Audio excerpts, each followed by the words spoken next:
সকালটা শুরু করছি এখান থেকে। আমার ঘরের যে ঠাকুর আছে মহাদেব, তার কাছ থেকে সকালটা শুরু করছি। তো মহাদেবকে দেখে সবার দিন ভালো যাক।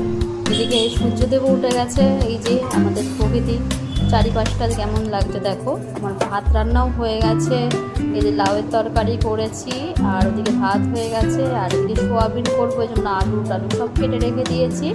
আর ছোটো ছোটো সোয়াবিন আমি ঠিক বুঝতে পারিনি, একটু বেশি নেওয়া হয়ে গেছে। ছোটো সোয়াবিন খেতে আমার অতটা আবার ভালো লাগে না।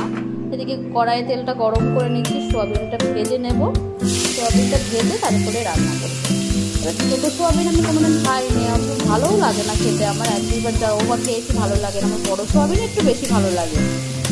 সোয়াবিনটা ওর বাবা আর ও খেতে ভালো লাগে। এই যে মেয়ে, তোমরা অনেকেই বলো আমার মেয়ে কেমন। এই যে মেয়ে দেখো পড়াশোনা করছে, আমার কাছে বসেই পড়াশোনা করছে।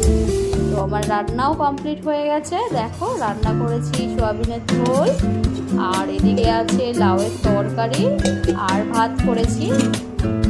ভাত, সোয়াবিনের ঝোল আর লাউয়ের তরকারি করেছি। এত জামা কাপড় এখন আমার কাচতে হবে। বাই।